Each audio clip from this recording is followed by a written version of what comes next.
Can also move to the question. अगर हम्म। उसमें कोई प्रोजेक्शन वाला आता है तो आप बता दीजिएगा उसमें। हाँ ठीक है। ओके, हाय सुदेश जी। सो यार फर्स्ट क्वेश्चन से स्टार्ट करते हैं। हाय हाय राहुल। जी। सो let's start with this question. This is August 2025 का paper. Okay, I hope I'm recording the session. ठीक है। So the first question is A is a 3 cross 5 का matrix and whose row equivalent form is this? So they're asking the nullity of A is independent of K या K पे depend करेगा या नहीं करेगा. That is what we have to see. So what do you guys think? 1 2 minus 1 2 1. So nullity is कितने number of zeros वाली रो है. That is what nullity represents actually. तो कितनी zeros रो है वो आपको बता दें.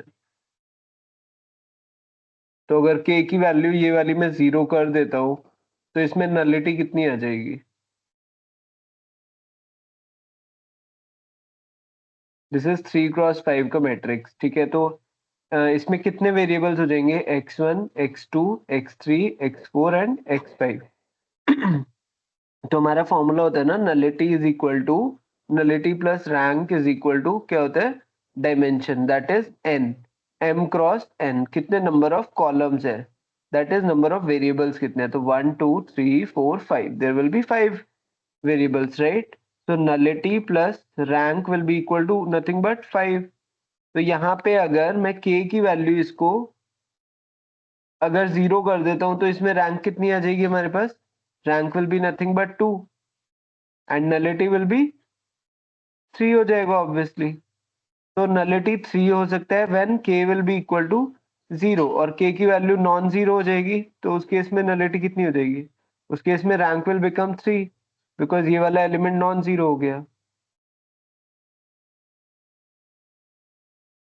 Can you guys please tell me आप लोगों को ये चीज. This is a simple concept but just tell me whether it's clear or not, this funda nullity and rank का concept. Yes sir.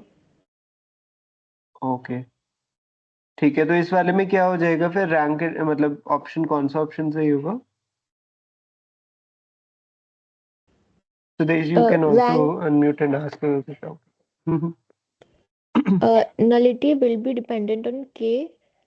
Mm-hmm. I guess the third one is correct.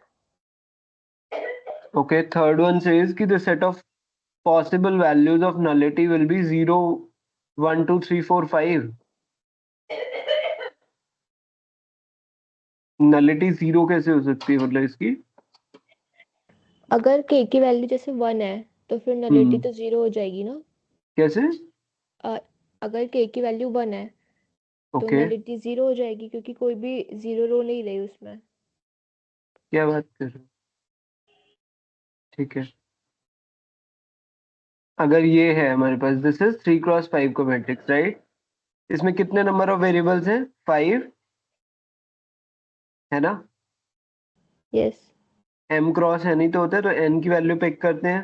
तो rank nullity theorem क्या कहता है, nullity plus rank will be equal to dimension that is 5 है ना. तो तुमने बोला कि इसमें तीनों रोज क्या है, नॉन जीरो है. तो इसका मतलब इसकी रैंक क्या हो गई, Rank will be 3. So nullity will 3 be 2. 2. तो नलिटी विल फॉर श्योर भी 2 तो होगी ही, मतलब 2 तो मिनिमम है ही है कि नहीं है. Yes. सी आप लोग एक चीज देखो, क्योंकि एक्चुअल में ये 5 क्रॉस 5 मैट्रिक्स है, ठीक है. बट जो हिडन रोज है ना वो 0 0 0 0, और ये दो जो रोज है 0 0 वाली वो उन्होंने लिखी नहीं है. एक तरीके से ये कह सकते हैं हम इसको. ठीक है, सो दैट्स वाई मतलब वो आपको कंफ्यूज करने वाली बात है सिर्फ. तो ये जो दो रोज है वो गायब है. तो 3 क्रॉस 5 के अंदर जो दो रोज है वो ऑब्वियस सी बात है वो 0 है, तो नलिटी फॉर श्योर 2 तो हो ही जाएगी. Sudesh ji let me know अगर if you want me to explain, या अगर कोई डाउट है तो. वर्षिका तुम्हें क्लियर है. Yes, sir. तो क्या हो जाएगा इसका आंसर फिर?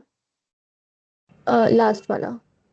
हाँ, तो for sure nullity will B 2 तो होएगी ही होएगी, बट अगर ये वाला के की वैल्यू भी मैं 0 कर दूंगा तो इस बार रैंक कितना हो गया? रैंक विल बी सिर्फ 2 एंड नलिटी कितनी हो जाएगी फिर? ऑब्वियसली 3 हो जाएगी। तो इस वजह से fourth option will be correct. ठीक है, what about this second question?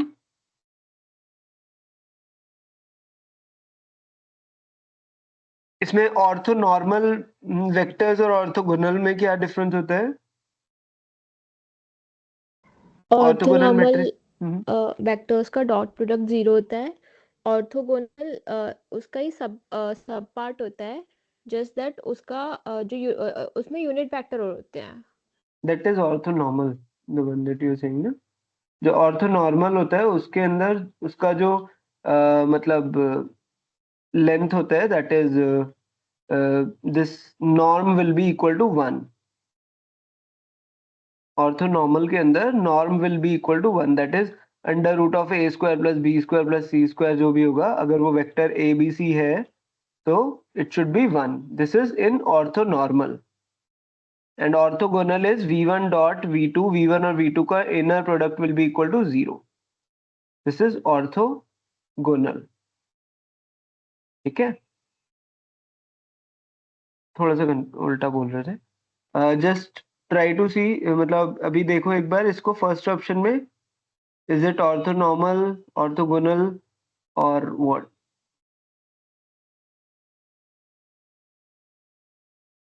First option क्या कर रहा है? Suppose this is v1 and this is v2, तो इन दोनों का डॉट प्रोडक्ट निकाल के देखो, इनर प्रोडक्ट क्या हो जाएगा? Inner product can be anything, but by default we just consider it as dot product.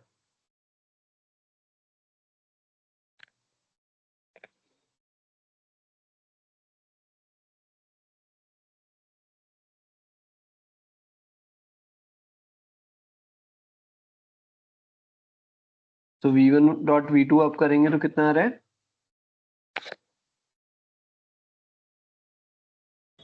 0।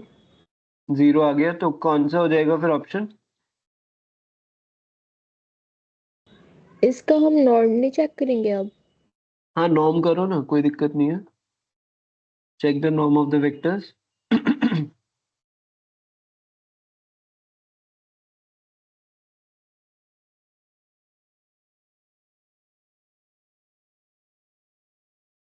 क्या इसकी लेंथ 1 आ रही है?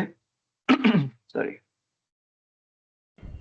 सर नॉर्म को लेके एक डाउट था, जैसे how can norm ever be 1 except जब तीनों उसमें से सिर्फ एक एलिमेंट 1 हो। जैसे अगर 1 0 0 है तो 1 का square plus 0 can be 1, but other than that तो कभी 1 होगा ही नहीं। नहीं हो तो सकता है ना, मतलब इट कुड बी 0 -1 0 और 0 0 -1 और 1। 0 0 -1 जो तुम कह रहे हो, मतलब ये तो सिंपल केसेस हैं। बाकी ये देखो ना, ये वाला भी तो, इसमें अगर आप निकालोगे तो इसमें नॉर्म 1 होएगा ना। अभी एक, मतलब मैंने क्लास के अंदर भी ये चीज कराई थी। If you have, if they ask you to convert, suppose these two are orthogonal vectors, right? These two are orthogonal vector, now I want to convert these into orthonormal, तो हम कैसे करते हैं convert? Vector upon norm of it. Yes, तो फिर वो obviously बात है, अपने भी आ जाएगा ना। Vector upon 1 by under root of 3 का स्क्वायर प्लस 2 का स्क्वायर प्लस 4 का स्क्वायर, 3 स्क्वायर प्लस -2 का स्क्वायर प्लस 4 का स्क्वायर और v1। तो जो भी आएगा this will be the answer. 9 16 25, 25 plus 4 will be 29 under root of 29, and this is going to be the, this is the orthonormal vector. So मतलब इस तरीके से और भी हो सकते हैं अगर आप देखोगे ना, मतलब जैसे अभी मेरे पास एग्जैक्ट फिगर्स नहीं है, बट लेट्स से इस तरीके से कुछ आता है, अंडर रूट ऑफ 0.33 इसका स्क्वायर होता है, अगर देखो 0.33 का स्क्वायर रूट क्या होता है? हाँ, तो अगर आपका जस्ट सपोज कि आपका वेक्टर है 0.57, 0.57 एंड 0.57, इसका भी आप नॉर्म निकालोगे तो it's going to be approximately 1। तो अगर ऐसा वेक्टर मिल गया तो भी आपका हो सकता है, क्योंकि 0.57 का स्क्वायर है 0.33। तो ऑर्थोनॉर्मल का मतलब यही है कि उसका जो नॉर्म होगा that is always going to be 1। तो अभी फर्स्ट ऑप्शन के अंदर क्या हो रहा है हमारा, v1.v2 इज नथिंग बट 0 आ रहा है। तो जब v1.v2 0 आता है तो इसका मतलब क्या है, वो या तो ऑर्थोनॉर्मल होगा या ऑर्थोगोनल होगा। अब ऑर्थोगोनल तो फॉर श्योर हो ही गया, बट ऑर्थोनॉर्मल होने के लिए कंडीशन थी कि हमारा उसका norm should be equal to 1। तो इसका नॉर्म 1 नहीं आ रहा है ना। तो which option will be correct for this? A के लिए कौन सा हो जाएगा? थर्ड। आई थिंक थर्ड होना चाहिए। हाँ, और फिर सेकंड एंड थर्ड ऑप्शन के लिए देखो एक बार।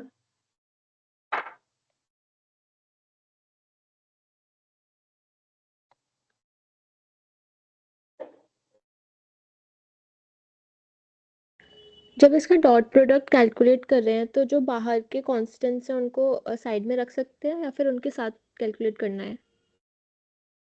Pardon, sorry. जब हम बी वाले का डॉट प्रोडक्ट कैलकुलेट कर रहे हैं तो जो हाँ कॉन्स्टेंट्स हैं मल्टीप्लिकेशन में उसको हम साइड में रख सकते हैं या फिर हाँ, उनके साथ में कैलकुलेट करना है? नहीं नहीं, अलग अलग रख लो, साइड में रख लो, because it's like C1 into V1 है ना, ये कांस्टेंट है तो कांस्टेंट को तो आप अलग से कर सकते हो ना।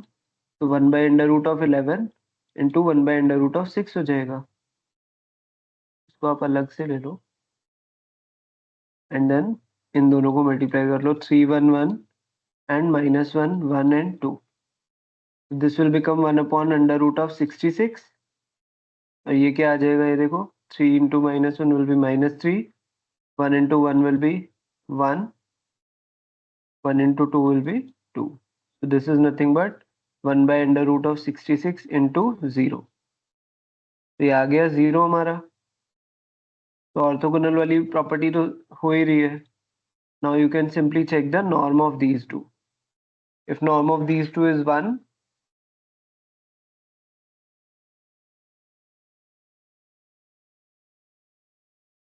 तो ये कौन सा हो जाएगा हमारा, ऑर्थोनॉर्मल हो जाएगा, yes, it is both orthogonal and orthonormal. है ना। बट क्यों नहीं है, बेसिस है, बिकॉज इसमें फर्स्ट ऑप्शन में लिखा है but does not form a basis. Orthonormal but does not form a basis of R cube.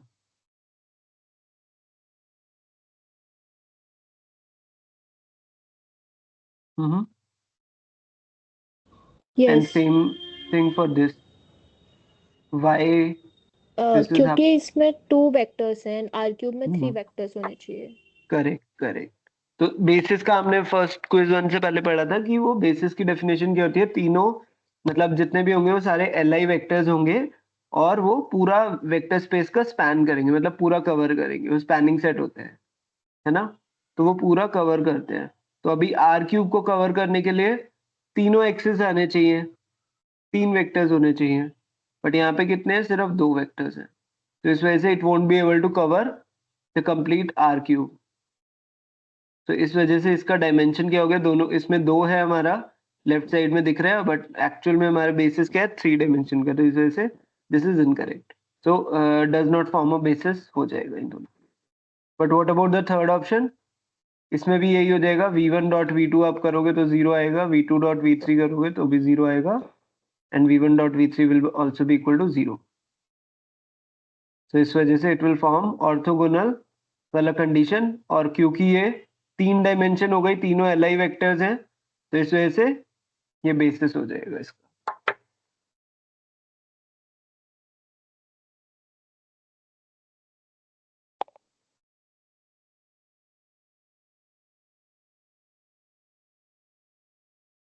Let me know once you're done.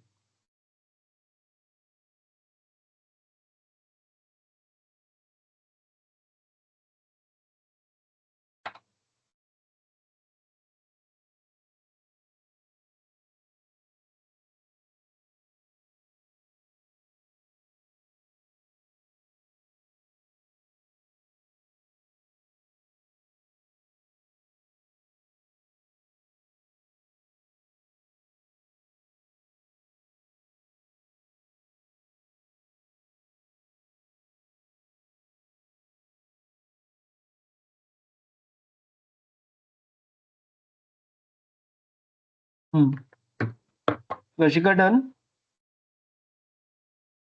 Yes, sir. Cool. Sorry. What about this question?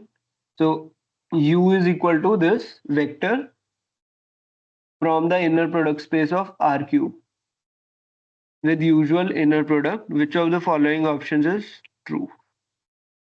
पूरा question है?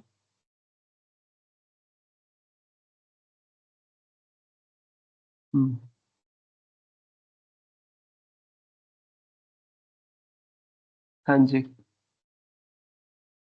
तो U एक vector है from the inner product space of, मतलब एक are cube में से, space में से एक हमने वेक्टर उठा लिया, ठीक है, एंड उसके बाद बोल रहे हैं there exist infinitely many vectors V belongs to this space such that norm of V will be equal to norm of U.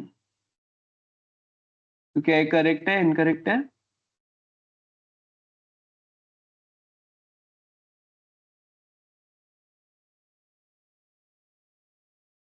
इसने बोला U is nothing but -1 2 -3। तो क्या कोई और वेक्टर आ सकते हैं जिसका सेम नॉर्म आए, मतलब लेंथ आए? सिंपल सी चीज। पॉसिबल है। हाँ, they will be infinite. For example, अगर इसका मतलब क्या कहना चाह रहे हैं, इसको विजुलाइज करें तो, कि अगर सिर्फ एक्स वाई प्लेन पे कंसीडर करते हैं इसको, तो हमने एक वेक्टर लिया ये वाला, सपोज इसकी लेंथ है 1, एक्स एक्सिस पे 1 एंड वाई एक्सिस पे लेट से 2, तो 1, 2, सपोज हमने V1 लिया। तो क्या 1, 2 वाला लेंथ का सेम लेंथ का कोई और वेक्टर भी हो सकता है इस वेक्टर स्पेस में? बहुत सारे हो सकते हैं, है ना। There will be n number of vectors. जितने भी वेक्टर्स इस मतलब दिस इज नथिंग बट एक तरीके से रेडियस हो गया ना। तो जितने भी इस रेडियस मतलब इस सर्कल के अराउंड होंगे, वो सबकी लेंथ क्या होगी, सेम होगी। Just consider it like a circle. तो भाई यहाँ से अगर इसकी लेंथ इतनी है, d है, तो जितने भी यहाँ सब होंगे सारे वेक्टर्स की लेंथ क्या होगी, सेम ही होगी ना। So there will be infinite number of vectors in this space. Similarly इसमें आर क्यूब के फॉर्म में है। एक और एग्जांपल ले सकते हैं, जैसे कौन सा हो सकता है, अगर मैं इसी को शफल कर दूं 2 - 1 - 3, इसका भी नॉर्म क्या आएगा, सेम आएगा। तो इनको आप शफल भी कर दोगे, मतलब इंटरचेंज भी कर दोगे, तो भी वो आ जाएगा सही। तो first option is correct. What about second option, third option, fourth option? एक बार रीड करके ट्राई करो खुद। Third might be correct. Okay. Hmm. हाँ, there will and be infinitely many vectors and and second वाले में it can be wrong because you is 3 dimensional and वो बोल रहा है कि line passing through the origin which makes it 2 dimensional. Right. तो जब 3 डायमेंशनल है, वो क्या बात कर रहा है, प्लेन की बात कर रहा है ना। बट यहाँ पे वो कह रहा है कि भाई ये लाइन की बात कर रहा है, तो ये गड़बड़ हो गया। इस वजह से this is incorrect but this is correct.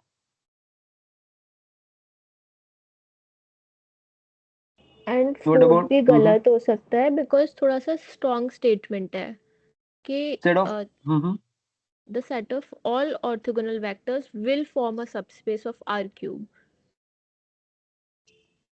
Subspace मतलब क्या होता है कि उस स्पेस का एक सबसेट होगा ना, Yes,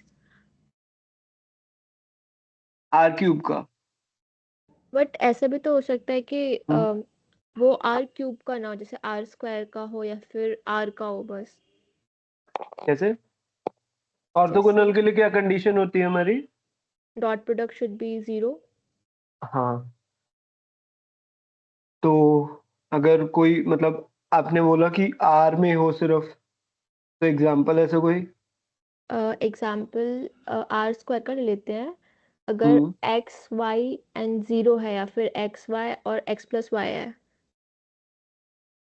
हाँ, तो वो R स्क्वायर में हुआ ना।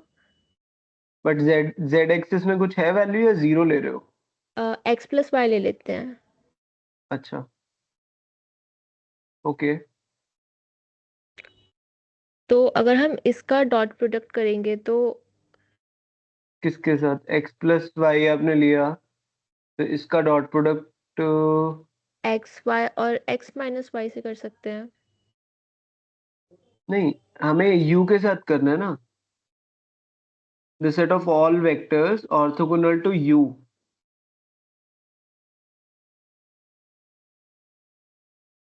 तो हमें u के साथ ऑर्थोगोनल चेक करना है। u is nothing but -1 2 -3। इसके साथ हम डॉट प्रोडक्ट किसका करें? यू आर सेइंग कि x का कर देते हैं, x y का कर देते हैं। तो फिर -3 को किससे x y multiply? And x plus y से। हाँ मतलब बट कोऑर्डिनेट्स इनकी वैल्यू क्या होगी? इसकी वैल्यू अगर हम x की वैल्यू 1 लेते हैं, y की वैल्यू 2 अच्छा, लेते हैं, तो ओके x प्लस वाई की वैल्यू 3 हो गई। ओके। देन देन इनका डॉट प्रोडक्ट कर सकते हैं। बट जो हमारा सेकंड वेक्टर है वो तो आर स्क्वायर के डायमेंशन में लाई करा ना। करा, बट आपने ऑर्थोगोनल वेक्टर्स की बात कर रहे हैं ना। ऑर्थोगोनल वेक्टर मतलब v1 dot v2 should be equal to 0। Okay, वो तो वो चेक करना है ना हमें तो ठीक मेनली। है, v1 एंड v2 के डायमेंशन से फर्क नहीं पड़ता। डायमेंशन से तो फर्क पड़ेगा ना, तभी तो आएगा। मतलब अभी तुमने बोला कि यार सपोज हम आर स्क्वायर में से उठा लेते हैं, ठीक है, and let's say the point is x1 comma y1। You pick the point that is x1 y1, मुझे नहीं पता वो क्या है, बट आर स्क्वायर में से उठा लिया। तो हमारा क्या हो जाएगा? -1 into x1 plus 2 into y1। अब इस -3 को किससे मल्टीप्लाई करूंगा? तो निकाल ही नहीं सकते ना। -3 को अगर आप 0 से करोगे तो ये आर क्यूब में हो गया। तो -3 को किससे मल्टीप्लाई करोगे? द बट डायमेंशन ऑफ जो ये थर्ड एलिमेंट है वो लीनियरली डिपेंडेंट भी तो हो सकता है ना एक्स एंड वाई पे, जैसे एक्स प्लस वाई हो गया। हाँ बट फिर भी मतलब यार स्पेस में तो लाई करेगा ना फिर। डिपेंडेंट होगा। लेट्स, अच्छा तुम कह रहे हो कि this is x plus y, ये चीज। हम्म। बट आप मल्टीप्लाई तो करोगे ना, हाँ तब भी ये आर क्यूब में ही तो लाई करेगा। हाँ, लाई बट तो ये इसका आर क्यूब में। हाँ, डायमेंशन तो 2 हो गया ना सेकंड वेक्टर का।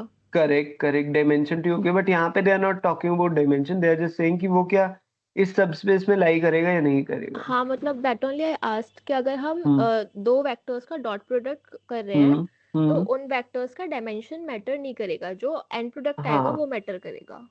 Right right right. ओके। ठीक है। तो हमें बस वो चेक करना है कि यार मतलब उसका डॉट प्रोडक्ट क्या 0 आ रहा है नहीं आ रहा। तो एज वी कैन सी मतलब both of these should be in R cube only. ये चीज तो हमें दिख रही है कि, है ना। तो ये आर क्यूब वाले स्पेस में ही लाई करेगा, चाहे उसकी डायमेंशन 2 हो, डजेंट मैटर। बट अब अगर जैसे इसके हिसाब से तो पॉइंट ले लेते हैं 1 2 3। तो ये आर क्यूब में तो लाई कर ही रहे हैं ना। 1 2 एंड जेड एक्सिस पे लेट से इस साइड तो 1 2 3 लाई करा ना। तो ये आर क्यूब में ही तो लाई कर रहा है स्पेस में। तो इसका मतलब the set of all vectors orthogonal to u will form a subspace in R cube will be correct. Please let me know अगर कोई क्वेश्चन है इसमें। नहीं। ओके।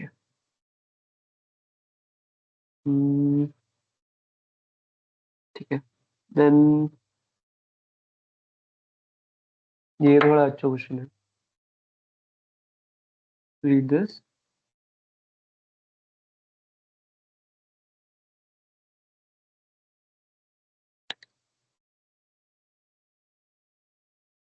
तो इसमें हमें W की कंडीशन दे रखी है, it's a subspace of R square. तो ये वही प्रोजेक्शन वाला कॉन्सेप्ट आ जाता है।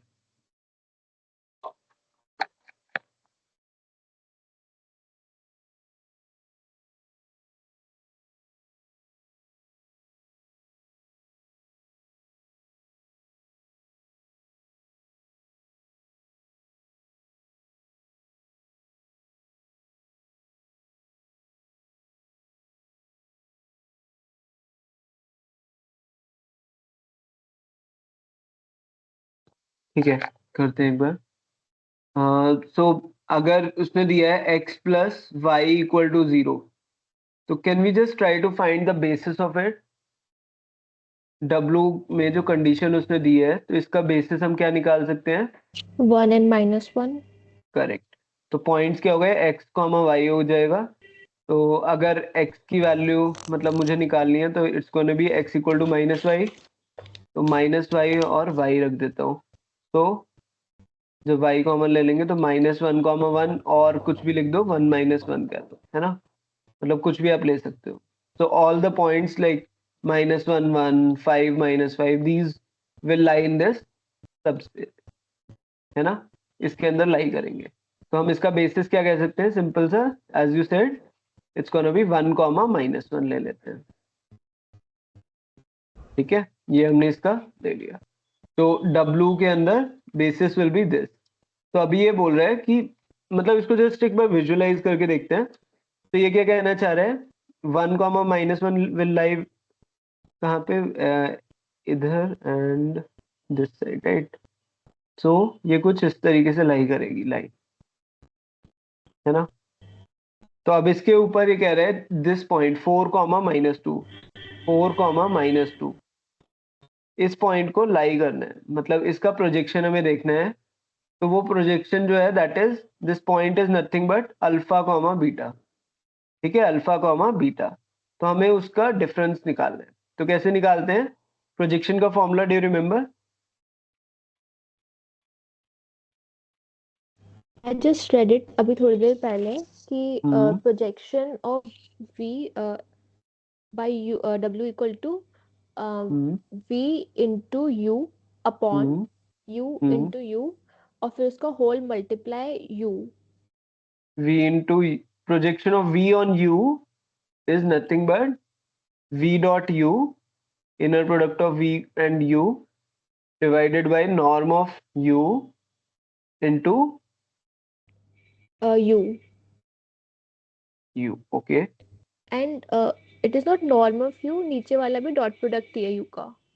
हाँ, वो मतलब वही है ना, जब डॉट प्रोडक्ट निकाल लोगे तो क्या होएगा? अगर सेम के बीच में मैं निकालूंगा तो cos थीटा क्या हो जाएगा अगर डॉट प्रोडक्ट निकालता हूँ मैं?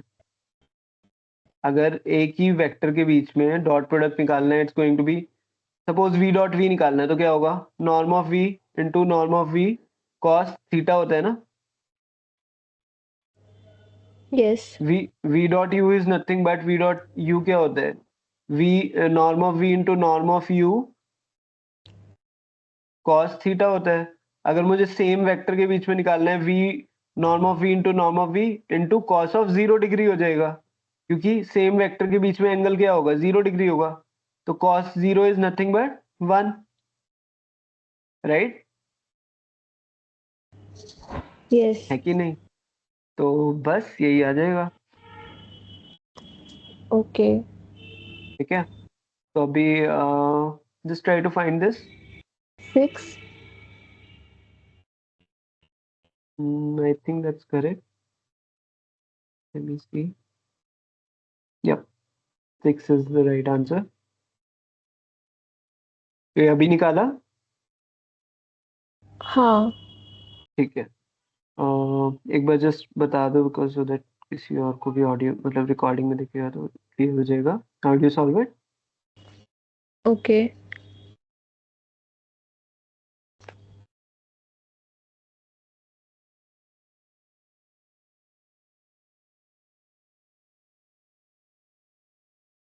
यहाँ पे v is nothing but this vector 4, -2 and w में क्या है? ये वाला बेसिस है हमारा, तो 1, -1।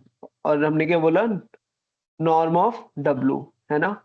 तो यार करना कुछ नहीं होता, मतलब ये इसको नॉर्म ऑफ w का स्क्वायर करेंगे इवन यहाँ पे सिंपल करने के लिए। तो नॉर्म ऑफ w कितना आ जाएगा? √1² माइनस प्लस -1 का होल स्क्वायर। इसका स्क्वायर कर दो एंड देन यहाँ मल्टीप्लाई कर दो w से। w is nothing but 1, -1, right. तो ये कितना आ जाएगा? इनका डॉट प्रोडक्ट 6 निकालना है तो by 2. 6/2 एंड 1, -1। तो आंसर विल बी 3, -3। तो alpha will be 3, beta will be -3। So alpha minus beta will be equal to 3 minus minus 3, that is 6 will be the answer. बस इस तरीके से करना है, ठीक है। सिंपल से चीज क्या होती है प्रोजेक्शन में, फंडा क्या है कि हमें जो W है ना उसको ऑर्थोनॉर्मल बनाना है। आई थिंक आप इसको ऐसे समझ सकते हो कि ये जो W होगा ना उसका आपको ऑर्थोनॉर्मल वेक्टर करना है। इसी वजह से हम क्या कर रहे हैं, नॉर्म ऑफ W से डिवाइड कर रहे हैं, एक बार इधर और एक बार इसके लिए, इसीलिए मैंने स्क्वायर कर दिया है यहाँ पे, अगर आप देख रहे हो तो। अगर सिंपल टर्म्स में याद रखना चाहते हो प्रोजेक्शन के लिए, okay.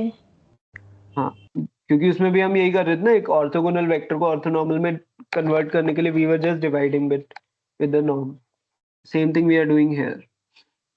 Then this question here we are saying कि let u is इतना, v is इतना be vectors in R square with usual inner product. Suppose norm of v is 2, angle between u and v is 45. ये थोड़ा easy है, try करो एक बार।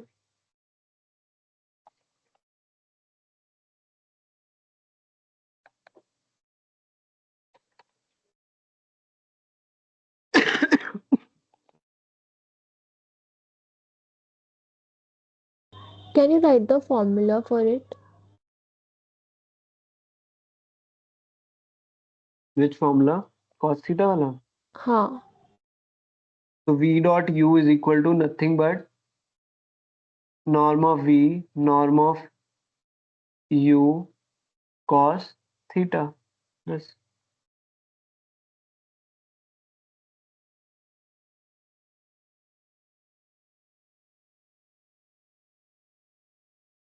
And ये निकालने का भी एक और तरीका होता है ना, मतलब जैसे सपोज v1 v2 है and this is u1 u2 है, तो हम कैसे निकालते हैं, v1 into u1 plus v2 into u2।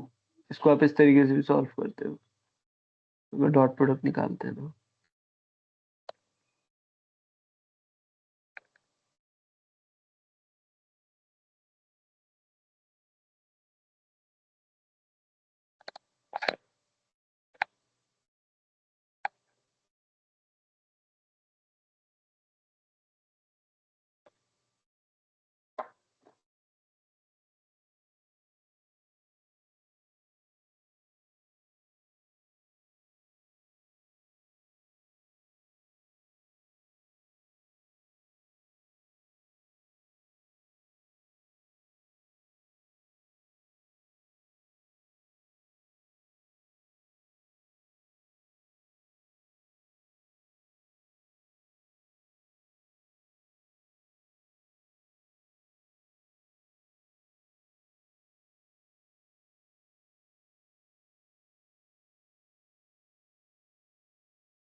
हुआ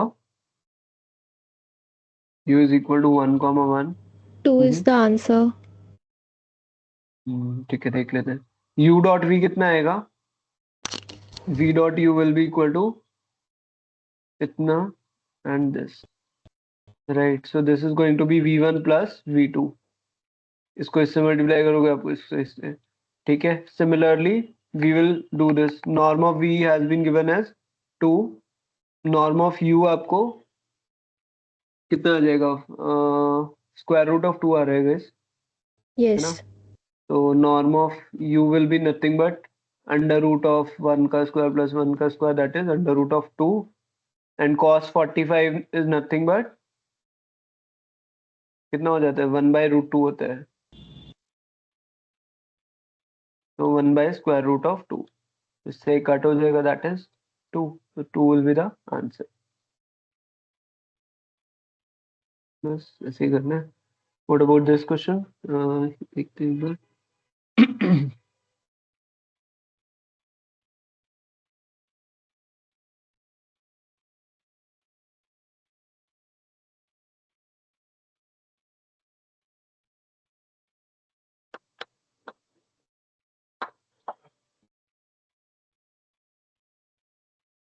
तो ये कह रहा जो है इन ऑर्थोगोनल। क्वेश्चंस की लैंग्वेज होती है वो काफी ट्रिकी होती है, मतलब क्वेश्चंस तो डायरेक्टली फॉर्मूला बेस्ड होते हैं, थोड़ा बहुत ही उसमें ऐसा ट्रिक्स होती हैं, बट लैंग्वेज समझ नहीं आती है क्वेश्चंस की। यार वही है, प्रैक्टिस का ही खेल है और कुछ नहीं है। इसीलिए वो जो लीनियर अलजेब्रा वाला बुक था, अगर आप उसमें करोगे तो उसमें और क्वेश्चंस भी हैं extra. I think we could have spend time on that. Okay. उसमें सबस्पेस वगैरह के बहुत सारे क्वेश्चन थे उसमें, और इसके भी हैं, चेंज ऑफ बेसिस वगैरह के। अभी जैसे ऑर्थोगोनल ट्रांसफॉर्मेशन है ना, ये थोड़ा ट्रिकी चीज है। मतलब दिस इज नथिंग बट कि A into A transpose will be equal to I हो जाता है। ठीक है, तो ये वाला एक अलग कॉन्सेप्ट है।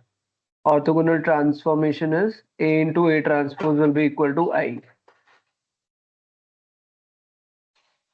तो अभी उसने टी का जो हमें दिया हुआ है, तो यहाँ पे मैट्रिक्स क्या बनेगी as per the transformation that they have given.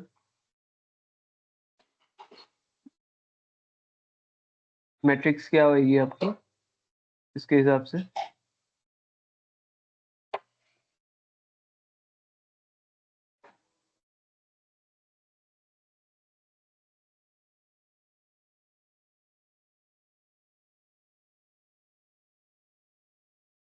देखो, जब भी लीनियर ट्रांसफॉर्मेशन इस फॉर्म में गिवन है ना, कि if they are giving it in this form, tx comma y is equal to ax plus by comma cx plus dy, दो type के फॉर्म्स में वो देंगे, सिंपल सी चीज है। ठीक है, अगर या तो वो इस फॉर्म में दे रहे हैं एक्स वाई के फॉर्म में, तो इसका मतलब आपको सोचना है कितने वेरिएबल्स दिख रहे हैं यहाँ पे, एक्स और वाई, राइट? तो एक्स और वाई होंगे, तो अंदर क्या आ जाएगा, A X plus B Y कब बनेगा, जब ए इंटू एक्स होगा प्लस बी इंटू वाई होगा, है ना? ए एक्स, अगर अभी मैं इसको मल्टीप्लाई करके दिखाऊं, तो A into X plus B into Y. Similarly C into X plus D into Y, अगर इसको मैं मल्टीप्लाई करता हूँ, मैट्रिक्स मल्टीप्लीकेशन करता हूँ, दिस इज 2 क्रॉस 2 का मैट्रिक्स, दिस इज 2 क्रॉस 1 का मैट्रिक्स। इसको आप मल्टीप्लाई करके देखो कितना आ रहा है आपका। दोनों मैट्रिक्स को मल्टीप्लाई करोगे तो answer will be in 2 cross 1 ना, 2 क्रॉस 2 और यस। 2 क्रॉस। तो आंसर क्या आ जाएगा, A X plus B Y C X plus D Y, है ना? तो वही आ गया जो हमें गिवन था। तो if they are giving it in this form, x y के फॉर्म में, तो आप मैट्रिक्स सीधी सीधी ऐसे बना सकते। ठीक है, यहाँ ओके। पे गलती होती है। सिमिलरली अगर मैं एक वैसी क्वेश्चन दे रहा हूँ कि just think of if they are giving you like this 7x plus 10y comma 10x minus 11y, तो मैट्रिक्स क्या होगी? 7x प्लस 10y, और नीचे वाले रो में 10x माइनस 11y। हाँ, बट मैट्रिक्स क्या होगी? मैट्रिक्स विल बी दिस अच्छा, 7 10, 7 10 और 11 माइनस 11। 10। ठीक है, बट एक टाइप और होता है जहाँ पे वो ऐसे देते हैं यार। चलो वो अभी आ जाएगा, कोई ना कोई क्वेश्चन अभी डिस्कस करेंगे। ठीक है, तो उसमें हमें मैंने क्लास के अंदर बताया था कि उसमें हमें इस तरीके से रीड करके लिखना होता है, 7 10 10 माइनस, मतलब आपको वर्टिकली रीड करना होता है उसको ना। उसको जब क्वेश्चन आएगा तब दिखा दूंगा मैं। तो अभी हमारी सीरीज मैट्रिक्स क्या बन गई, तो वी आर प्रेटी श्योर कि the matrix will be this. एक सेकेंड होल्ड करना। अभी इसको आप मल्टीप्लाई करके देखो, A into A transpose is equal to आई।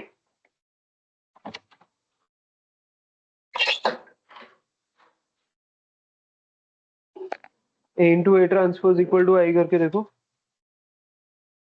जो मैट्रिक्स है A B C D, this is nothing but A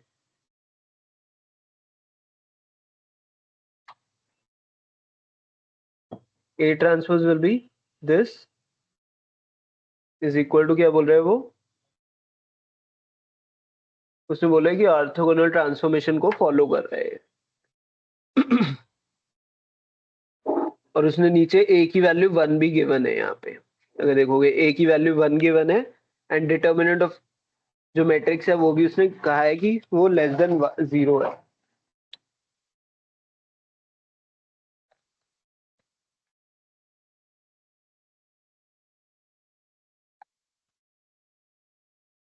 try करो एक बार दोनों मैट्रिक्स को मल्टीप्लाई करने का।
हम्म करा मल्टीप्लाई मुश्किल। बी की वैल्यू 1 आ गई है। Okay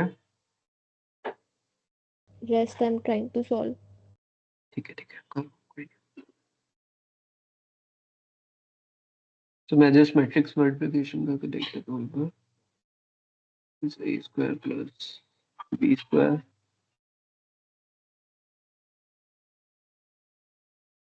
this will be ac plus bd this will be ac plus bd c square plus d square।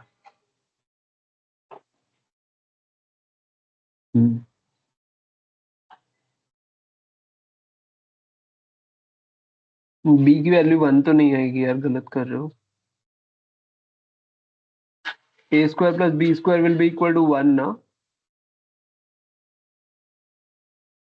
Yes, B की वैल्यू 0 आएगी। हाँ तो a square will be a की वैल्यू में गिवन है 1 है, a square will be 1, b की value कितनी आ जाएगी 0 आ जाएगी। b की वैल्यू कितनी आ जाएगी 0।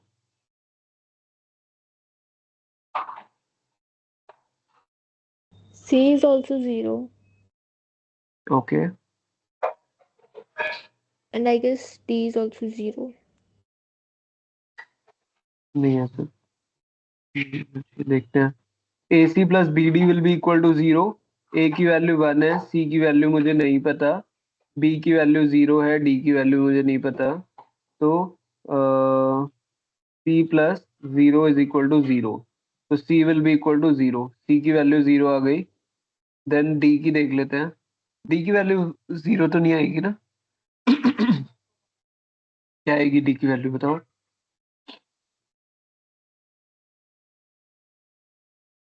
हम्म 1.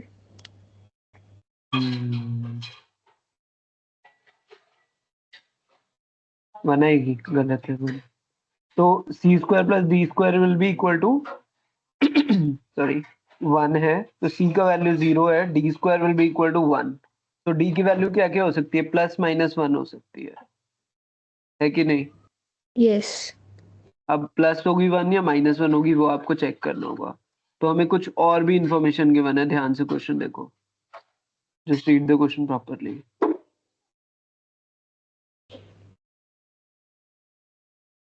क्या गिवन Determinant है, of A is less than 0. Correct. तो जस्ट इसकी ट्राई। वैल्यूज रख के देखनी पड़ेंगी। हाँ तो अब इसमें से ही रख लेते हैं, क्यों यहाँ पे इतना कॉम्प्लिकेट करें। तो ए की वैल्यू 1 है फॉर श्योर, बी की वैल्यू सी की वैल्यू 0 आई, डी की वैल्यू अगर 1 लेता हूँ तो क्या आपका डिटर्मिनेंट नेगेटिव आ रहा है। नहीं, दूसरे केस में देखो, नेगेटिव आ रहा है तब। है ना, तो ये हो जाएगा आंसर। तो ए बी सी डी की वैल्यू कितनी हो जाएगी ये सब। So B plus C plus D will be equal to nothing but -1. ठीक है। अभी देखो ये नेक्स्ट क्वेश्चन है, मैं इस तरीके से कह रहा था, जो एक तो फॉर्म होगी जिसमें आपको x प्लस वाई के फॉर्म में गिवन होगा, एंड दूसरा होगा जहाँ पे आपको लीनियर ट्रांसफॉर्मेशन कुछ इस तरीके से गिवन होगा, यहाँ पे एक्स वाई नहीं है। तो इस केस में मैट्रिक्स कैसे बनाते हैं, क्या बनेगी सोचो। क्लास में कर रहे हैं ऐसे, मैंने कुछ करवाए थे। तो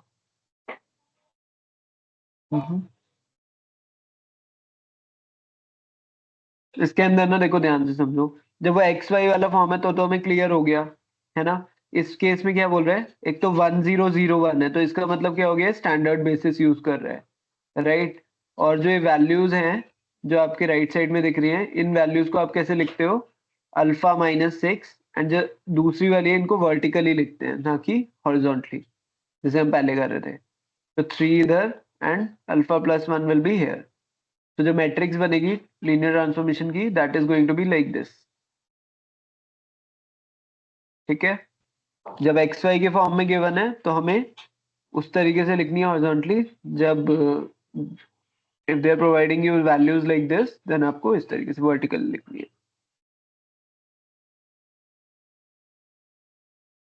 सो जस्ट ट्राई टू सी अभी क्या बोल रहे हैं इस क्वेश्चन के अंदर। Linear transformation is determined by this, alpha 1 alpha 2 will be the minimum and maximum values of alpha for which t fails to be injective। तो हमने क्या पढ़ा है कि यार मतलब इंजेक्टिव का मतलब क्या होता है, एक तरीके से कि 1 1 होगा ना, Yes. Right. Injective will be 1 1, मतलब हर उसके लिए एक यूनिक आउटपुट आएगा, राइट। एक इनपुट है तो यूनिक आउटपुट ही होगा उसके लिए। तो it means unique solution condition should satisfy. And unique solution वाला कंडीशन क्या होता है, मैट्रिक्स में हमने यूनिक सॉल्यूशन वाला कंडीशन कौन सा होता है, Determinant is not equal to 0. Correct, determinant is not equal to 0, but here it's saying कि it is failing the injective वाला कंडीशन। तो फॉर श्योर क्या दिक्कत होगी भाई, ये तो होगा ही, ये फेल कर रहा होगा, इसका मतलब determinant will be equal to 0, है ना, because here it is failing. तो जब ये फेल हो रहा है तो इसका डिटर्मिनेंट क्या होगा, 0 के बराबर होगा। तो आप डिटर्मिनेंट चेक कर लो, बस यही करना है हमें। Okay.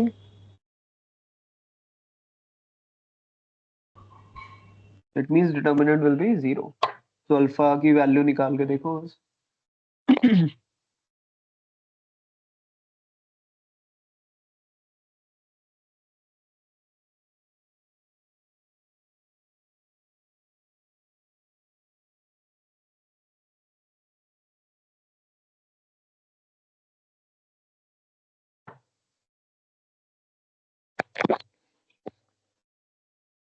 ये वाला क्वेश्चन इसका मुझे ट्रिक समझ में आ गई था. I can solve it later. Sure, ठीक है, no worries. Let's try next question.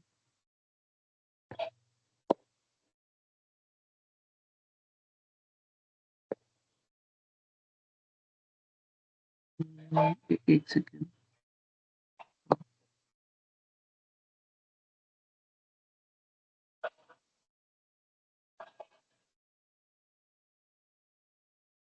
ठीक है, लेट्स ट्राई दिस वन।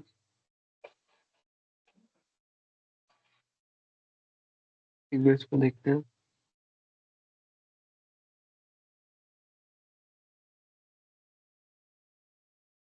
तो यहाँ पे इसने लीनियर ट्रांसफॉर्मेशन दी है वैसे ही। A B the matrix representation of T. तो आप मैट्रिक्स लिखो कैसे आएगी,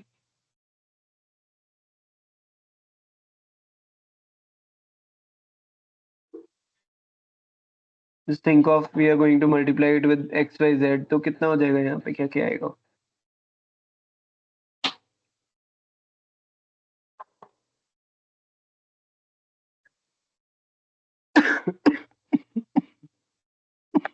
Sorry.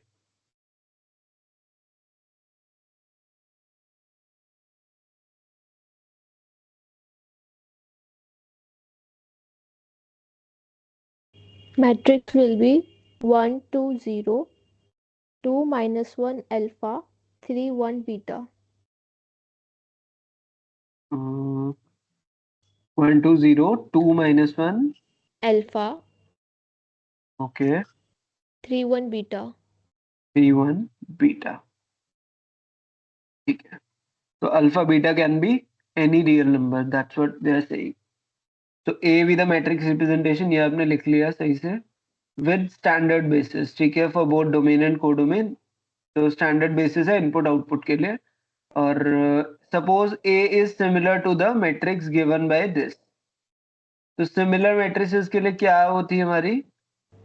क्या चीजें given है? डिटर्मिनेंट्स सेम होते हैं, ट्रेस सेम होते हैं दोनों के, रैंक सेम होती है. राइट.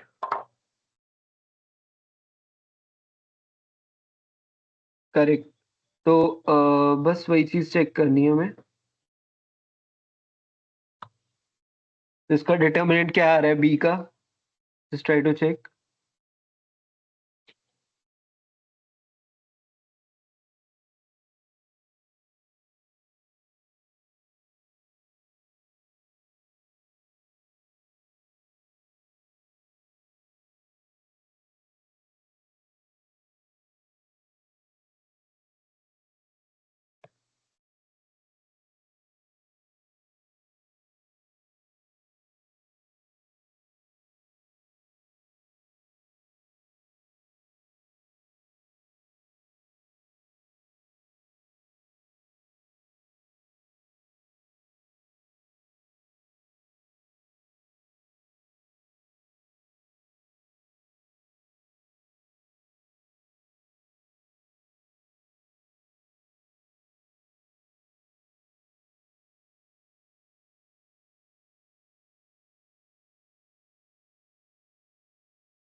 जीरो.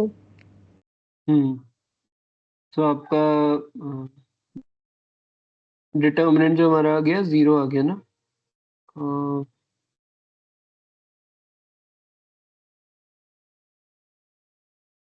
एक सेकेंड.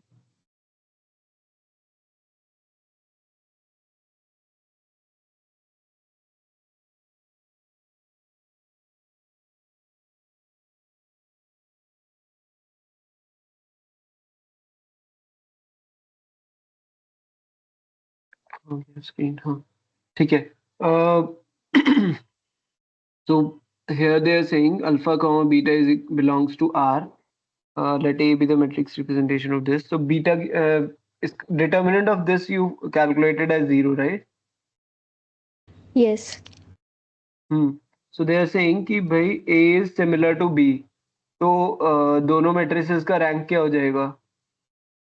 मतलब इसका अगर तुम रोइचलियन फॉर्म करोगे तो रोइचलियन फॉर्म में आई गेस एक रो 0 आ जाएगी.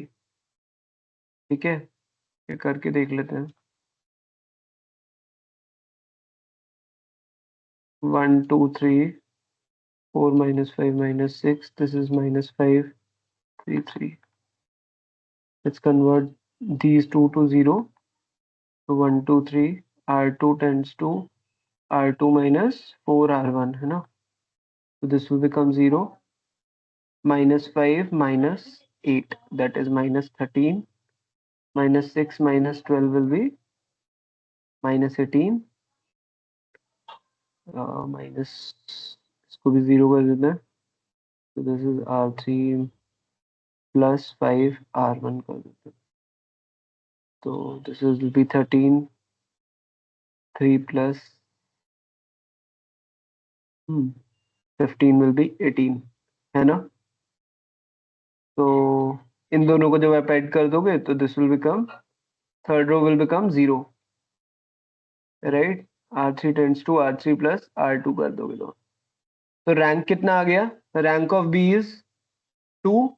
तो rank of the linear transformation T भी क्या हो जाएगा? 2 हो जाएगा बिकॉज दीज आर सिमिलर है ना. Yes. What about the second option? It's wrong. हाँ, because nullity will be 1. 1, तो ये गड़बड़ है, 1 होना चाहिए था यहाँ पे. Is it an invertible No. matrix? No, because determinant is 0. So T cannot be isomorphism. Dimensions same होने चाहिए दोनों के. तो हाँ, हाँ, डायमेंशंस तो सेम होंगे क्योंकि सिमिलर है, तो ये भी फॉल्स है. क्यों? अभी हमने पिछले क्वेश्चन में भी तो करा, इंजेक्टिव होने के लिए क्या होना चाहिए? आइसोमॉर्फिज्म मतलब इंजेक्टिव एंड सरजेक्टिव दोनों होगा ना, 1 1 ऑन 2, है ना? यस. तो भाई 1 1 का मतलब उसके लिए इन्वर्टिबल तो होना ही चाहिए ना.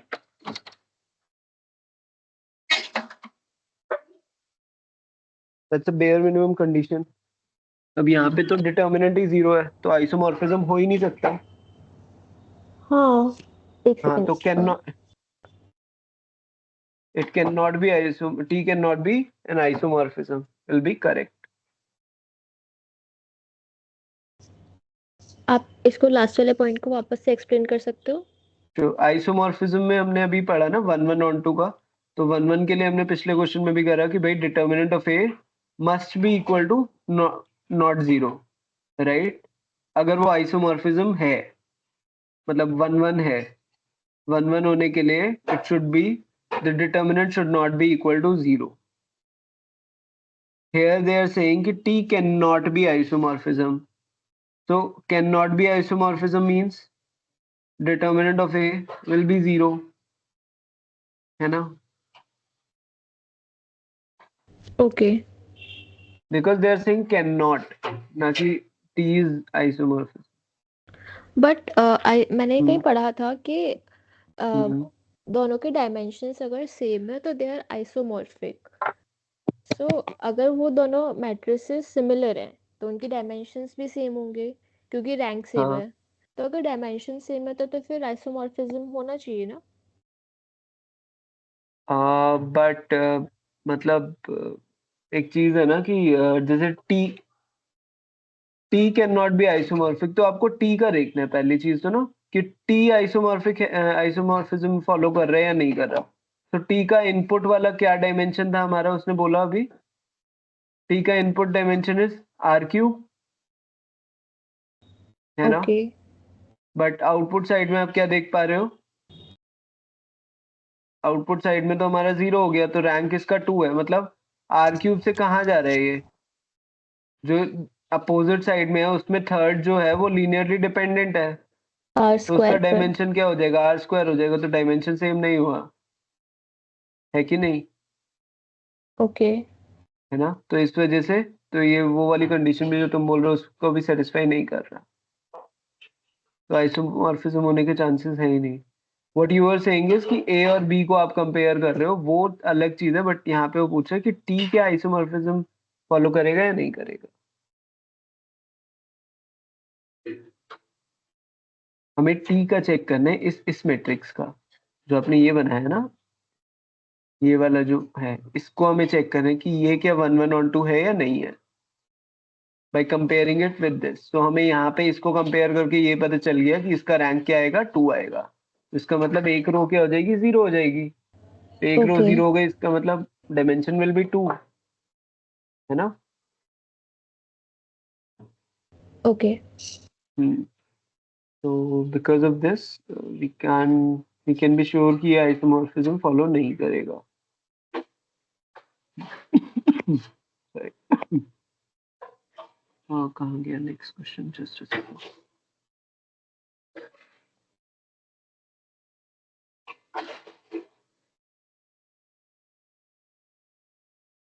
ठीक है, अगर अल्फा की वैल्यू -2 है तो बीटा की वैल्यू क्या होगी, that is the next question. If alpha is equal to -2, what will be the value of beta?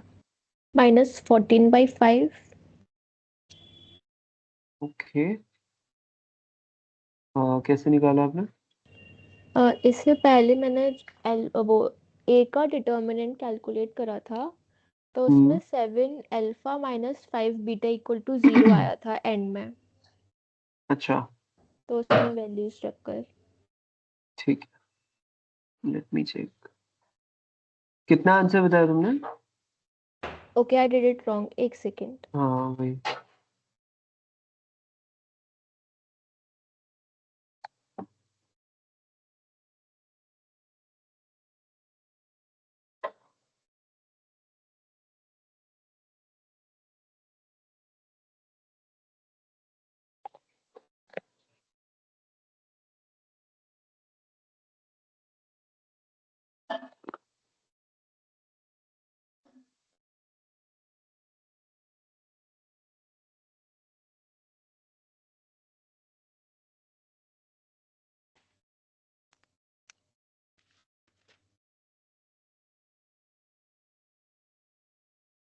तो अल्फा की वैल्यू -2 है, देन 3 1 बीटा, डिटर्मिनेंट निकाल लेते हैं। -2 ही आएगी बीटा की वैल्यू। -2 आएगी, यस, बीटा विल बी -2। तो इस तरीके से डिटर्मिनेंट निकाल लोगे and then you will be able to get you just have to put it equal to 0, क्योंकि हमने देख लिया सिमिलर मैट्रिक्स है, इसका डिटर्मिनेंट 0 आया था तो उसका भी आ जाएगा। तो beta will be equal to -2। ठीक है, व्हाट अबाउट दिस क्वेश्चन? तो यहाँ पे देखो जो टी है वो उसी फॉर्म में दिया हुआ है वेरिएबल्स के में।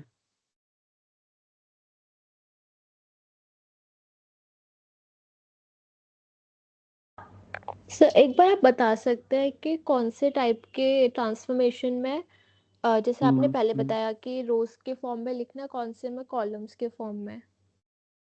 हाँ श्योर। तो अभी मतलब सिंपल सी चीज है यार, अगर एक्स वाई जेड दिया हुआ है ना, ये 3 वेरिएबल्स हैं। अब यहाँ पे उसने दे दिया 7x + 5y + 11z, दूसरा दे दिया उसने x - 4y, और तीसरा दे दिया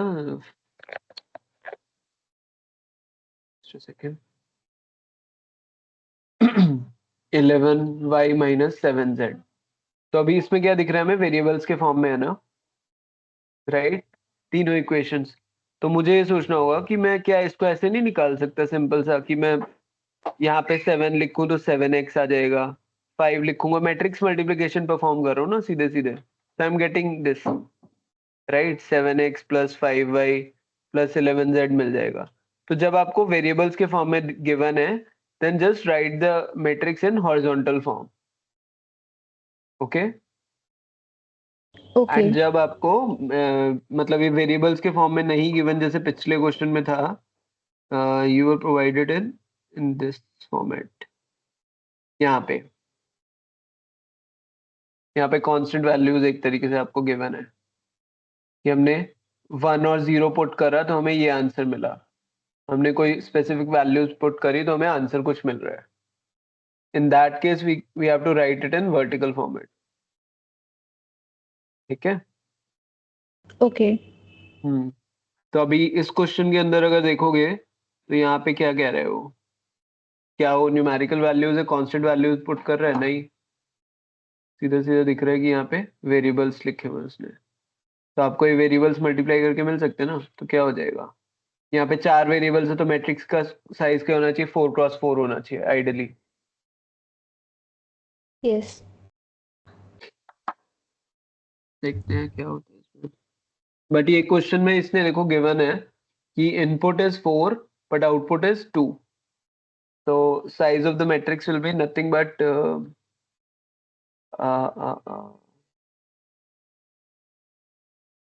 2x4। Right, 2x4। तो क्या क्या आ जाएगा, 1 1 1 0 0 0 0, यहाँ पे क्या है, x1 का कोएफिशिएंट है 0, दैट इज 0 0। 1 -1 and 1। करेक्ट, क्योंकि अगर आप इसको मल्टीप्लाई करोगे x1 x2 x3 x4 से, तो आपको यही मिल जाएंगी ये चीजें है ना। तो हमारी ये मैट्रिक्स आ गई। तो यहाँ पे कितने नंबर ऑफ कॉलम्स है इन द मैट्रिक्स? 4। 4, बस, दैट्स करेक्ट। ठीक है, तो next question they are asking कि ये जो मैट्रिक्स है ये क्या RREF में है या REF में है? REF में है।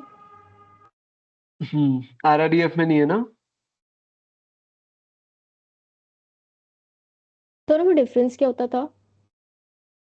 Reduce row RREF is reduce row echelon form, तो उसके अंदर ना ये ऊपर वाला भी जीरो हो जाता है, इसको भी हम जीरो कर देते हैं। ओके। हाँ मतलब उसके ऊपर उसके नीचे REF में होता है कि भाई आपका मतलब यहाँ पे ऐसे हो सकता है कुछ भी, ठीक है। Pivot element should be one, उसके नीचे जीरो होने चाहिए।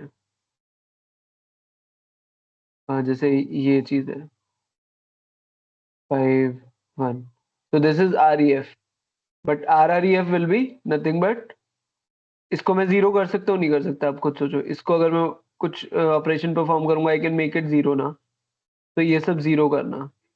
जो भी पिवट एलिमेंट्स है, पिवट एलिमेंट्स कौन से होते हैं एक बार बस मैं कंफर्म कर रहा हूँ, these are the pivot elements, these three sorry, these three are the pivot elements. तो इसके पिवट एलिमेंट्स के ऊपर वाले भी जीरो हो जाएंगे, तो ये भी मैं जीरो कर सकता हूँ, ये भी जीरो कर सकता हूँ। तो इन सबको मैं जीरो करने की कोशिश करूंगा। हो सकता है इसको नहीं जीरो कर पाऊं, but this is fine because this is not pivot element, so इसके लिए कोई फर्क नहीं पड़ता, ठीक है। पर इस वाली मैट्रिक्स में हाँ जी। अगर हम ऊपर वाला जीरो करने का ट्राई करेंगे तो वो तो पॉसिबल नहीं है। किस वाली में यार? अ, नीचे वाली में? जो हमने बनाई है अभी भी क्यों?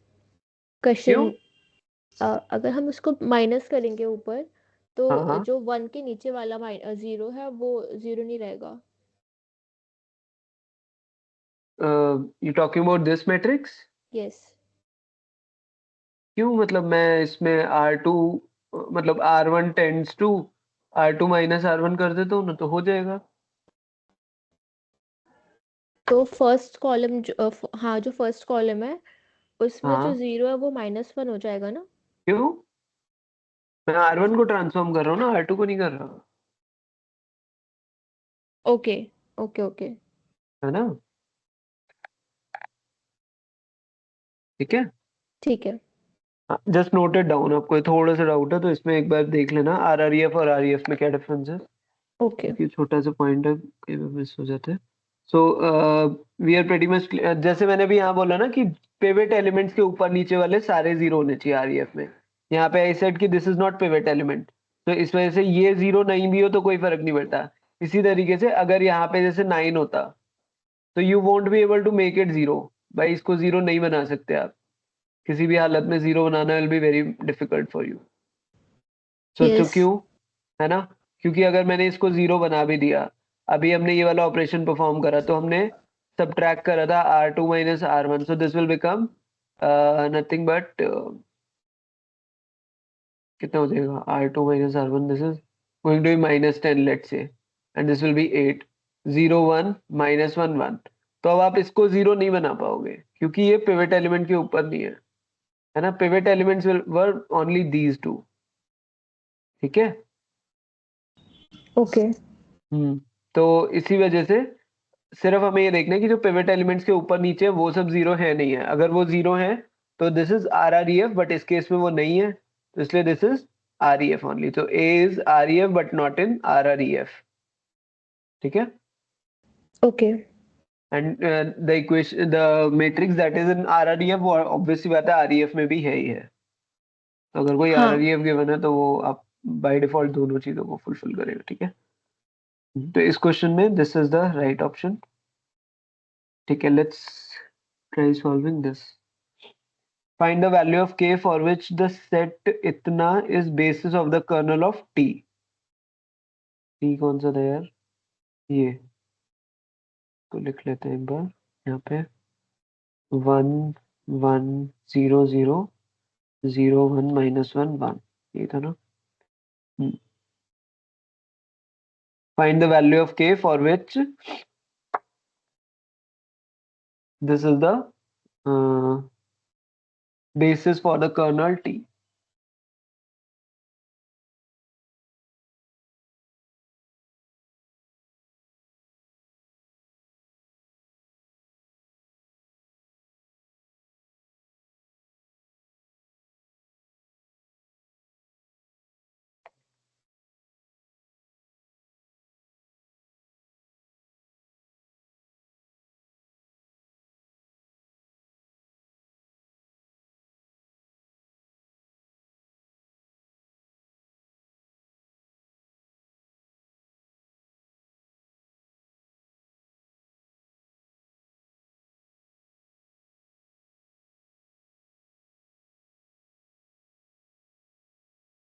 तो बेसिस के लिए क्या कंडीशन होती है?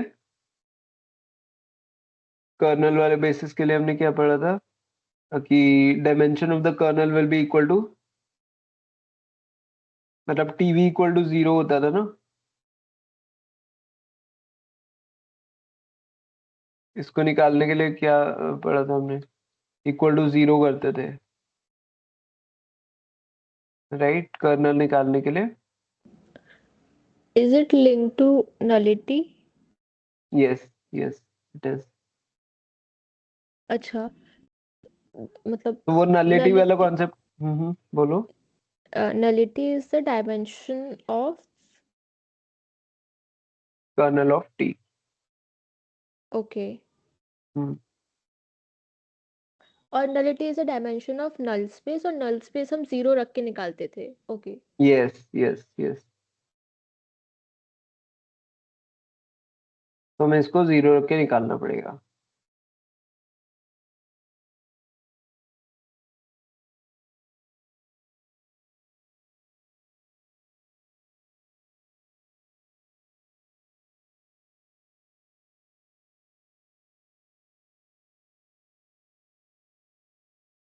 बट इसको फिर निकालेंगे कैसे? हम्म। तो इसको निकालने का वही तरीका होगा ना कि आपको दोनों को इक्वल टू 0 रखना पड़ेगा। जैसे मतलब you have to follow this. तो ऊपर क्या हुआ है? ऊपर हमें क्वेश्चन में गिवन है x1 प्लस x2,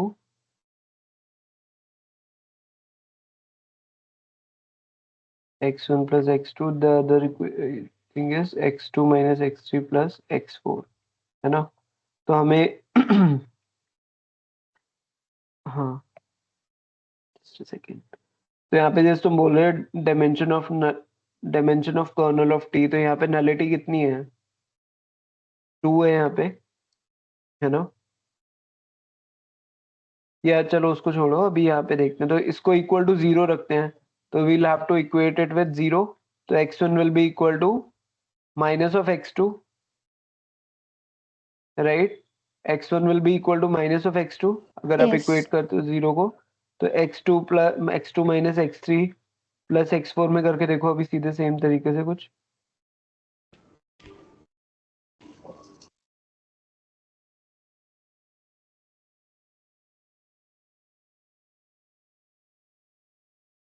एक्चुअली हमें ना इसमें से k की वैल्यू निकालनी है।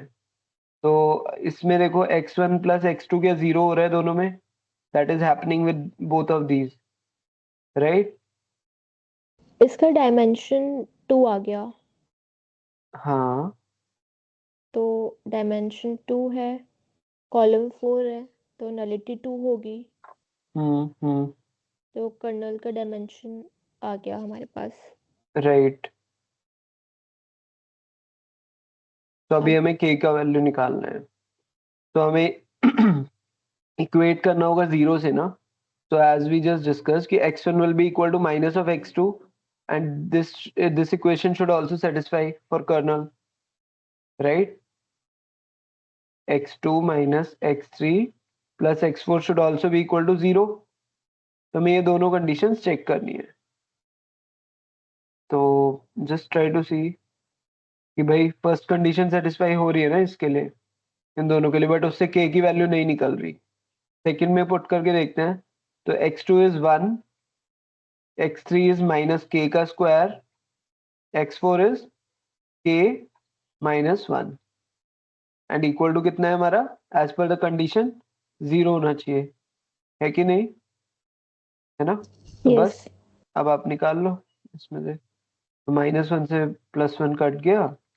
This is minus of k square plus k equal to 0। Just try to find the value of k। It could be 0 और 1। हाँ, इट कैन बी 0 और 1, पर which value should we opt for?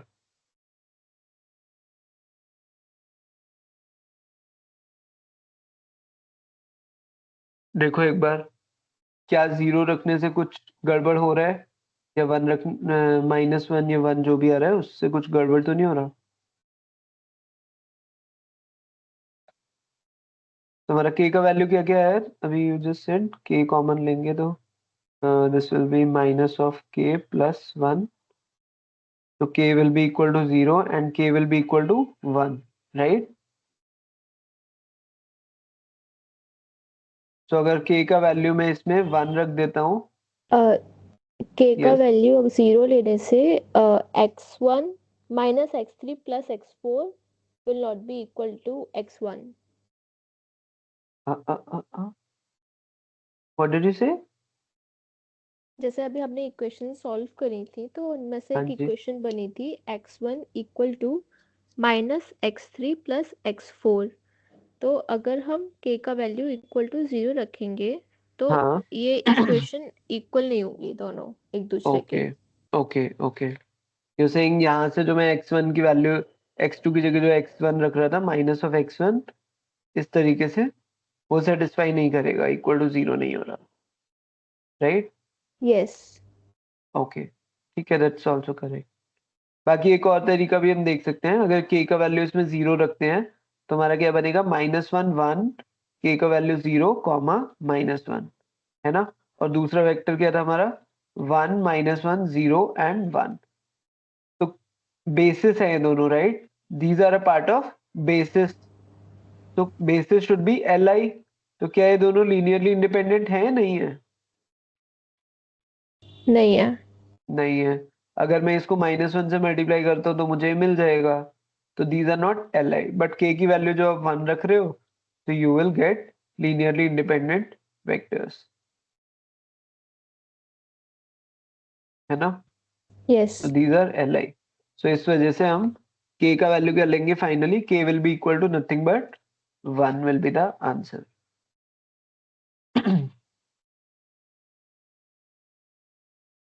Then ठीक है,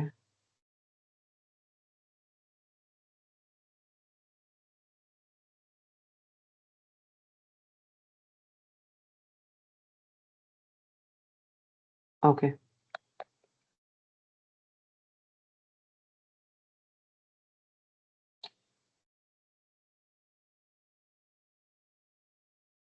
इसमें क्या होगा? Same ही वही चीज है, हाँ, इजी है क्वेश्चन।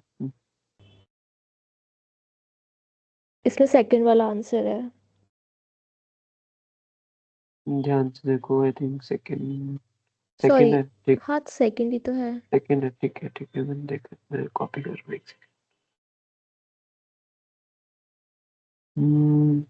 नहीं यार, सेकंड थोड़ी ना होगा, तो कैन इट बी सेकंड? ध्यान से करो, see this is x plus Z ना? सेक- यस। अच्छा हाँ, ठीक तो है, देखो क्या हो गया। हाँ ठीक है ठीक है। तो x प्लस जेड हो जाएगा, अगर मतलब इसमें से हम x y z से मल्टीप्लाई करेंगे तो will get x plus z, ठीक है ठीक है। Then y and then x plus y plus z। Second option is correct, right? What about this?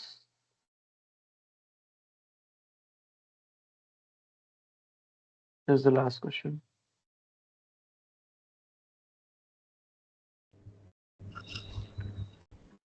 So they are saying which of the following spaces are isomorphic to the kernel of T?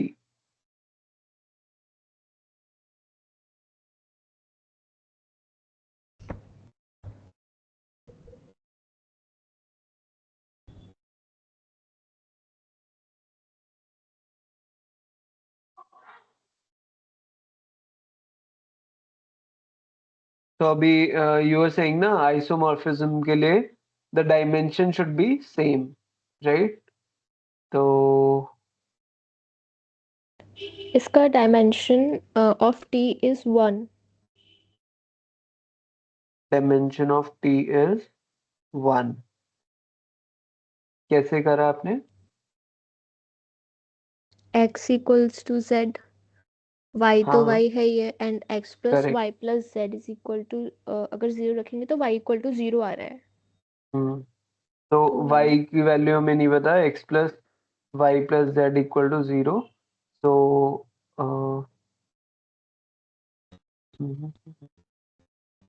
ठीक है, then y equal to 0 आ गया, तो the dimension will be nothing but 1, right? तो Yes. कौन कौन से options हो सकते हैं इसमें से?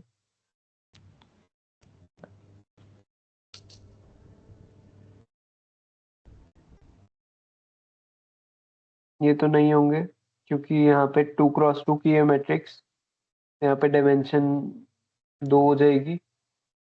Here we can see y and z 2 are unknown variables, तो यहाँ पे भी नहीं हो सकता, है ना? What about this option? Here it's saying 2x2 का मैट्रिक्स है, मतलब ये एक्चुअली डायगोनल है, तो डायगोनल में तो हमारे पास कैसे कैसे हो सकते हैं ना कि x y 0 0 ऐसे होगी मैट्रिक्स, तो यहाँ पे डायमेंशन क्या आ जाएगी? 2 आ जाएगी। It can also be less than 2 क्योंकि अगर x 0 है हाँ, बट दे आर सेइंग कि डायगोनल है, दे आर नॉट सेइंग कि ऑल, मतलब व्हेन इट्स डायगोनल ओनली तो भाई कुछ भी ले सकते हैं ना, x can be 0, x can be non 0 as well, और yes मे बी ये दोनों सेम भी हो, ये भी हो हाँ सकता है ना? पर हमें सारे केसेस लेने हैं, तो कुछ केसेस में फॉल्स भी हो जाएगा ना, okay तो इस वजह से this is going to be incorrect.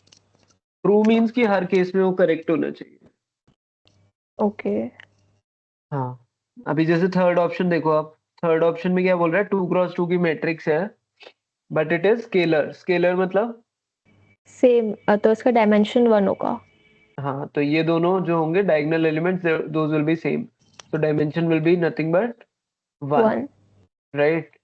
तो बस, तो ये वाला सही हो जाएगा फिर। इसके नीचे वाला भी सही है। The space of solutions for to ax equal to 0 where a नहीं is गलत है। where a is invertible.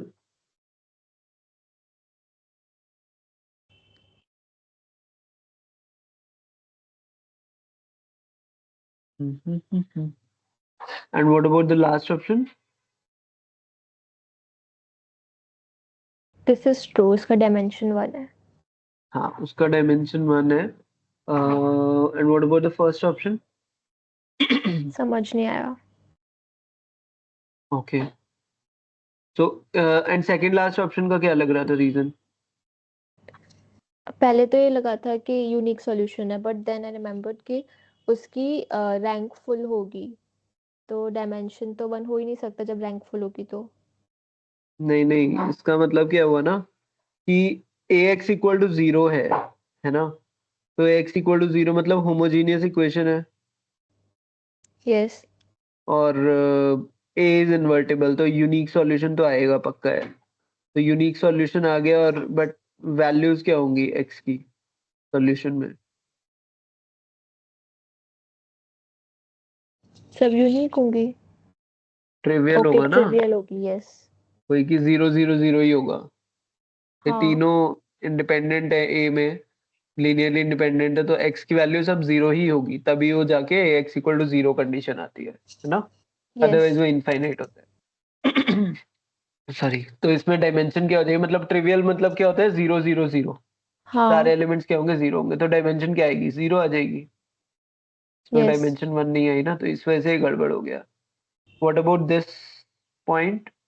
यहाँ पे डायमेंशन 1 आ गया, and the first option says कि द फर्स्ट ऑप्शन थोड़ा डाइसी है यार, फर्स्ट ऑप्शन में भी सेम ही चीज तो हो गई ना फिर ये। हाँ मतलब फिफ्थ वाले ऑप्शन से ऑलमोस्ट सेम ही हो गया, बस करेक्ट, लैंग्वेज अलग है दोनों की। हाँ, कि दोनों में मतलब वही ओरिजिन की ही बात कर रहा है, मतलब 0 0 0 की बात कर रहा है ना? वही यस तो है, ट्रिवियल ट्रिवियल स्पेस वाला ही तो पॉइंट है जो हमने अभी ऊपर डिस्कस करा, सेम ही है, तो ये भी इनकरेक्ट हो जाएगा। So these two option should be correct.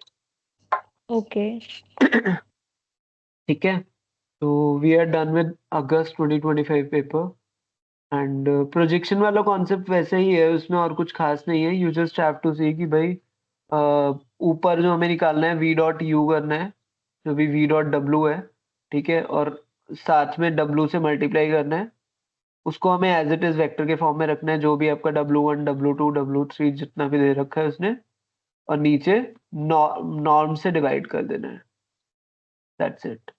तो मतलब मोटा मोटा नॉर्म का स्क्वायर कर दो, या इसको भी ऑर्थोनॉर्मल में कन्वर्ट कर दो, जो भी एक करना चाहो, एक फंडा अपना लो आप, ठीक है? तो अगर ओके आप ये ऑर्थोनॉर्मल में नहीं दिया हुआ तो नॉर्म के स्क्वायर से डिवाइड कर दो, दैट्स इट।